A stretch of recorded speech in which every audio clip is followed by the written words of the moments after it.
बिस्मिल्लाहिर्रहमानिर्रहीम। अस्सलाम वालेकुम एवरीवन। एक इंटरनेशनल रिपोर्ट के मुताबिक पाकिस्तान से हर साल 10.4 बिलियन डॉलर की रकम गैर कानूनी तरीके से मनी लॉन्ड्रिंग करके बैरून ममालिक ट्रांसफ़र की जाती है। 2018 की एक स्टेट बैंक की रिपोर्ट के मुताबिक पाकिस्तान की तारीख में अब तक 194.8 बिलियन डॉलर की रकम गैर कानूनी तरीके से करप्शन और दूसरे गैर कानूनी ज़राए के ज़रिए मुल्क से बाहर चोरी करके ले जाई जा चुकी है, जो कि सिर्फ अवेलेबल डाटा के अंदाजे हैं। असल अमाउंट जो है ना, इससे कई गुना ज़्यादा हो सकती। मतलब ये है कि पाकिस्तान की तारीख में अब तक कई सौ अरब डॉलर्स गैर कानूनी तरीका कार से मनी लॉन्ड्रिंग करके बाहर जा चुके हैं। और आज हालत ये है कि हमारे फॉरेन रिजर्व में सिर्फ 3.1 बिलियन डॉलर मौजूद है और हम सिर्फ 1-2-4 बिलियन डॉलर की इमदाद के लिए पूरी दुनिया के मुंह की तरफ देख रहे हैं। आज की इस वीडियो में हम बात करेंगे कि पाकिस्तान की तारीख में अब तक ये जो सैकड़ों अरब डॉलर की जो रकम है, ये जो करप्शन और चोरी के ज़रिए बाहर ले जाई गई है, क्या इसको वापस लाने के लिए दुनिया में कोई कानूनी तरीक़ाकार, कोई लीगल फ्रेमवर्क मौजूद है? आज हम इस पर बात करेंगे कि अगर कोई कानूनी तरीक़ाकार मौजूद है तो उसके क्या प्रोसीजर हैं, क्या स्टेप्स हैं, और साथ ही इस वीडियो में हम बात करेंगे कि माजी में कौन कौन से ममालिक ने इन तरीक़ाकार और कॉर्पोरेशंस और ऑर्गेनाइजेशंस को बरोकार लाते हुए अपनी लूटी हुई दौलत को वापस अपने मुल्क में लाने में कामयाब किया। करप्शन के ज़रिए पाकिस्तान से अरबों डॉलर की लूटी हुई रकम को वापस लाने के लिए अगर दो पार्टीज़ बाहमी कोऑपरेशन करती हैं तो सारी की सारी लूटी हुई दौलत वापस लाना बिल्कुल मुमकिन है। नंबर 1, अगर पाकिस्तान की मौजूदा गवर्नमेंट अगर कोई इनिशिएटिव लेती है या इकदाम करती है तो ये मुमकिन है। जब पाकिस्तान की गवर्नमेंट अपना कोई स्टेप लेती है या इनिशिएटिव लेती है तो इसमें दूसरी पार्टी का जो कोऑपरेशन बहुत ज़्यादा ज़रूरी है, वो है इंटरनेशनल कोऑपरेशन। यानी कि दुनिया के जो इंटरनेशनल दूसरे ममालिक हैं, उनकी लीगल जो अथॉरिटीज़ हैं वो पाकिस्तान के साथ अगर कोऑपरेशन करती हैं तो पाकिस्तान की तमाम लूटी हुई दौलत वापस लाई जा सकती है। और इसके लिए पूरा इंटरनेशनल लीगल फ्रेमवर्क और स्टेप्स मौजूद हैं, उसके बारे में भी आपको बताऊँगा। लेकिन अलमिया ये है, पाकिस्तान की गवर्नमेंट, आप सोच रहे होंगे कि अब तक किसी गवर्नमेंट ने क्यों ये इनिशिएटिव नहीं लिया है। माजी में कुछ गवर्नमेंट्स ने ये इनिशिएटिव लिया भी है।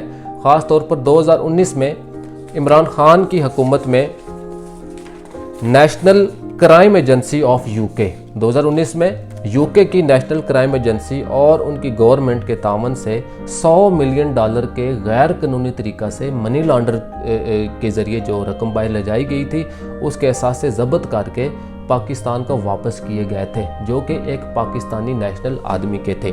तो ये बिल्कुल मुमकिन है। तरीक़ाकार ये होता है कि अगर जिस मुल्क से लूटी हुई रकम बाहर ट्रांसफ़र की गई है और जिस मुल्क में की गई है, वो दोनों गवर्नमेंट्स मिलकर अगर कोई आगे स्टेप्स लेती हैं तो ये बिल्कुल मुमकिन है। इसके लिए एक प्रोसेस, एक लीगल प्रोसेस यूटिलाइज किया जाता है, जिसको कहा जाता है mutual legal assistance treaties, MLATs, mutual legal assistance treaties. Mutual legal assistance treaties में क्या होता है कि दूसरे ममालिक की गवर्नमेंट जो कि बिल्कुल तावन करेंगी, तावन हमारी साइड से नहीं होता।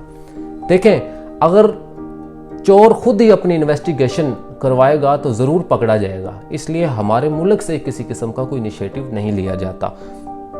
क्या होता है, सबसे पहला स्टेप इसमें क्या होता है कि दूसरे ममालिक के साथ म्यूचुअल लीगल ट्रीटीज साइन की जाती हैं, जिसमें इस मनी लॉन्ड्रिंग की रकम को रिकवर करने के पहले स्टेप का आगाज़ हो जाता है, जिसको कहा जाता है ट्रेसिंग द मनी।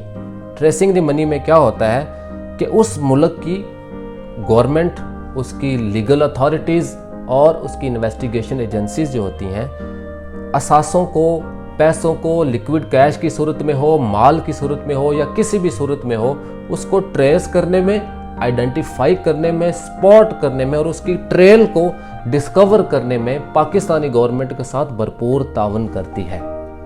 जब ये पूरा प्रोसेस स्टार्ट हो जाता है तो उसके बाद सेकंड स्टेप का आगाज़ हो जाता है। टोटल ये प्रोसेस 3 स्टेप्स का है। सबसे पहला ट्रेसिंग द मनी, दूसरा जो है ना फाइंडिंग द एविडेंस, और तीसरा स्टेप है रिकवरिंग द मनी। दूसरा स्टेप जब एविडेंस का शुरू हो जाता है, म्यूचुअल लीगल ट्रीटीज जो होती हैं इसके ज़रिए और पाकिस्तानी गवर्नमेंट की तामन के ज़रिए इंफॉर्मेशन को और सबूतों को एक्सचेंज किया जाता है। जब फाइनल एविडेंसेस तक पहुंच जाती है बात, जब फाइनल एविडेंस तक, फाइनल सबूतों तक पहुंच जाती है, तो पैसे को रिकवर करने पर एक्शन किया जाता है, और उस पैसे को रिकवर करने से दुनिया की कोई भी ताकत नहीं रोक सकती। हाँ, एक चीज़ है कि ये थोड़ा सा मुश्किल इसलिए हो सकता है कि वहाँ पे इंडिविजुअल राइट्स बहुत ज़्यादा हैं। दूसरे ममालिक में इंडिविजुअल राइट्स, डेवलप्ड कंट्रीज़ में जहाँ पे स्विट्ज़रलैंड हो या दूसरे ममालिक जहाँ पे गैर कानूनी तरीक़ाकार से चोरी की रकम से असासे या पैसा रखे, वहाँ पे इंडिविजुअल राइट्स ये होता है कि वो बंदा वहाँ की कोर्ट में चैलेंज कर देता है, तो इसमें थोड़ा सा एक प्रोसेस मुश्किल होता है, लेकिन आखिरकार सच की जीत ज़रूर होती है।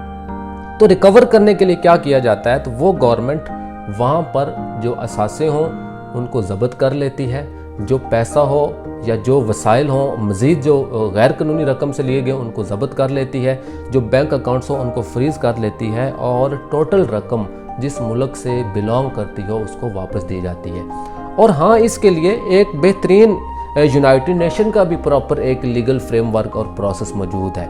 यहाँ तक कि म्यूचुअल लीगल असिस्टेंस ट्रीटीज़ जो होती हैं इसको भी यूनाइटेड नेशन का एक ऑर्गेनाइजेशन है, एक विंग है, United nation convention against corruption. United nation convention against corruption के जरिए इसको बाकायदा बरकरार लाया जाता है। यूनाइटेड नेशन ने खुद एंटी करप्शन और ड्रग ट्रैफिकिंग और गैर कानूनी पैसे को गैर कानूनी तरीकाकार से बाहर चोरी करके ले जाने के लिए, पूरा इसको रिकवर करने के लिए, इसको इन्वेस्टिगेट करने के लिए, इसकी ट्रेल निकालने के लिए प्रॉपर एक फ्रेमवर्क रखा होता है। तो ये तीसरा जो प्रोसेस है इसको रिकवरी कहा जाता है। रिकवरी में ये होता है, जैसा कि मैं पहले बता चुका हूँ, जितना भी पैसा हो गैर कानूनी तरीके से उसको रिकवर किया जाता है, असासे ज़ब्त कर लिए जाते हैं। सबसे पहला मरहला थोड़ा सा मुश्किल है, पैसे को ट्रेस करना। और ये जो पैसा जो डिस्कवर किया जाता है ट्रेस करके, ये सिर्फ वही होता है जिसका कोई सबूत या जिसका कोई आइडेंटिफिकेशन हो जाए। अक्सर ट्रांजैक्शन की, पैसों की खरीदे फरोख्त की तो असल में कोई रिकॉर्ड ही नहीं मिलता। हाँ, पाकिस्तान में तो बिल्कुल भी नहीं मिलता, बैरून ममालिक में ज़रूर मिल जाता है। तो जैसा कि 2019 में मैं बता चुका हूँ, $100 मिलियन एक पाकिस्तानी से जो है ना रिकवर किया गया था। अब एक और बड़ा बेहतरीन प्रोसेस है स्टोलन एसेट रिकवरी। ये तीसरा स्टेप जो रिकवरी का है, रिकवरी के तीसरे स्टेप में स्टार नामी एक इनिशिएटिव, एक पार्टनरशिप है वर्ल्ड बैंक के साथ। ये पूरा एक प्रोसेस, इन्वेस्टिगेशन और रिपोर्ट्स और ट्रांजैक्शन की पूरी ट्रेल और पूरी इंफॉर्मेशन मुहैया करती है। अगर पाकिस्तानी गवर्नमेंट अच्छी नीयत के साथ, ईमानदारी के साथ उनके साथ कोऑपरेशन करती है और वो इनके साथ कोऑपरेशन करती है, तो स्टार के ज़रिए फाइनली पैसे को रिकवर किया जा सकता है, जैसा कि 2014 में स्टार के ज़रिए पाकिस्तान के बेशुमार एसेट्स को रिकवर किया गया था। अच्छा, अब मैं आपको माजी में दूसरे ममालिक की एग्जांपल दूंगा कि उन्होंने क्या इस प्रोसेस को यूटिलाइज करते हुए, इस लीगल फ्रेम को इस्तेमाल करते हुए क्या कभी ऐसा कोई मुमकिन बनाया या सिर्फ बातें हैं। जी हाँ, स्विट्ज़रलैंड और नाइजीरिया के दरमियान 1990 में नाइजीरिया का एक मिलिट्री डिक्टेटर था जिसका नाम था सनी अबेका। सनी अबेका ने $1 बिलियन की रकम अपने दौरे हुकूमत में गैर कानूनी तरीके से मनी लॉन्ड्रिंग करके स्विट्ज़रलैंड में स्विस बैंक अकाउंट्स में रखे, जो कि स्विट्ज़रलैंड की गवर्नमेंट और नाइजीरिया की गवर्नमेंट से म्यूचुअल लीगल जो असिस्टेंस की ट्रीटीज़ है और UN कैग की जो ऑर्गेनाइजेशन है, इसके लीगल फ्रेमवर्क को इस्तेमाल करते हुए पूरा का पूरा $1 बिलियन को रिकवर करके वापस उस कंट्री में भेजा गया। दूसरी एक मिसाल कजाकिस्तान और स्विट्ज़रलैंड की है। कजाकिस्तान का एक जो सदर था 2011 में, जिसका नाम था रखत अलीव। रखत अलीव का दामाद, उससे अरबों डॉलर की रकम इसी तरीके से रिकवर की गई। कुछ असासे ज़ब्त कर लिए गए, कुछ पैसा बरामद हो गया, कुछ ट्रेल्स मिल गई, कुछ ट्रांजैक्शंस मिल गई। इसी तरह पीरो और स्विट्ज़रलैंड में 1990 में भी $160 मिलियन की रकम को रिकवर किया गया। और इसी तरह मलाइशिया और यूनाइटेड स्टेट के दरमियान भी इस तरह का एक 2018 में प्रोसेस पेश आया जिसमें अरबों डॉलर की रकम को रिकवर कर दिया गया। अब मैं अपनी पूरी बात को जस्ट मुख्तसर अल्फाज में समराइज़ करूँगा। पाकिस्तान से लूटी हुई जितनी भी अरबों डॉलर की जो दौलत है, जिस आज ये हालत है कि हम $1-2 अरब के मुताज हुए हैं, इसको वापस लाने का प्रॉपर एक कानूनी तरीका दुनिया में मौजूद है। दुनिया के डेवलप्ड कंट्रीज़ जो हैं वहाँ वो तो हैं ही एंटी करप्शन उनके मौक़िफ़ात हैं, ठीक है, करप्शन के अगेंस्ट उनकी सारी स्ट्रेटजीज हैं। तो वो अगर पाकिस्तानी गवर्नमेंट तामन उनके साथ करती है, वो तो तामन करने को तैयार है। उनकी अदालतें, उनके एविडेंस, उनकी इन्वेस्टिगेशंस बेहतरीन है, तो ये बिल्कुल मुमकिन है। मैं अपनी पूरी बात को समराइज़ करूंगा। तरीकाकार ये है कि सबसे पहले असासों को ट्रेस किया जाता है, फिर उसके लिए एविडेंस इकट्ठे किए जाते हैं, फिर उसको रिकवर कर लिया जाता है। इस पूरे प्रोसेस को अमल दरामद करने के लिए दो पार्टीज को बाहमी तावन करना पड़ता है। गवर्नमेंट और इंटरनेशनल कंट्री की जो ऑर्गेनाइजेशन होती है, ये आपस में मिलकर इस पूरे प्रोसेस को सर अंजाम देती हैं। एक इसमें ड्रॉबैक थोड़ा सा ये है कि थोड़ा सा प्रोसेस मुश्किल, थोड़ा सा टाइम कंज्यूमिंग हो सकता है, लेकिन हमेशा सच की जीत होती है। अगर हमारे मुल्क पाकिस्तान के साथ हकीकत में ज्यादती हुई है और हकीकत में हमारा हक, जो हमारे टैक्सों का पैसा इस मुल्क से बाहर ले जाया गया है, वो मौजूद है, गैर कानूनी असासों की सूरत में या किसी भी सूरत में मौजूद है, तो उन पर हमारा कानूनी हक है और आखिरकार कानूनी तौर पर हम ये अपना केस ज़रूर जीत जाएंगे और ये सारा पैसा पाकिस्तान में लाया जा सकता है। तो उम्मीद है कि आइंदा कोई ऐसी नेक हुकूमत आए, ऐसे नेक हुक्मरान आए जिनके अपने कोई असासे बाहर, इसी तरह मनी लॉन्ड्रिंग बेसिकली होता यह है कि ये खुद इन्वेस्टिगेशन इसलिए नहीं करते क्योंकि उन्होंने तो इंटरनेशनल कॉर्पोरेशन वालों ने इन्वेस्टिगेशन करके सबूत देने होते हैं। अगर ये खुद ही नहीं करते तो इसका मतलब यह है कि इनके अपने मामलात उधर बड़े अच्छे सेट होते हैं, जो अपने ऊपर इन्वेस्टिगेशन क्यों करवाएंगे। उम्मीद है कि आइंदा सालों में या आइंदा दिनों में कोई ऐसी हुकूमत या नेक हुक्मरान आए जो इस प्रोसेस को, इंटरनेशनल पूरे लीगल फ्रेमवर्क को यूटिलाइज करते हुए पाकिस्तान की सारी लूटी हुई दौलत के लिए एक केस लड़ें और उसको विन करें और सारी लूटी हुई दौलत को रिकवर करने में कामयाब हों। तो उम्मीद है कि आपको ये वीडियो पसंद आई होगी।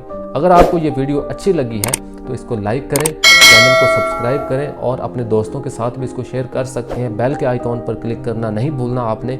अब हम मिलते हैं अगली वीडियो के साथ, तब तक के लिए अल्लाह हाफिज़।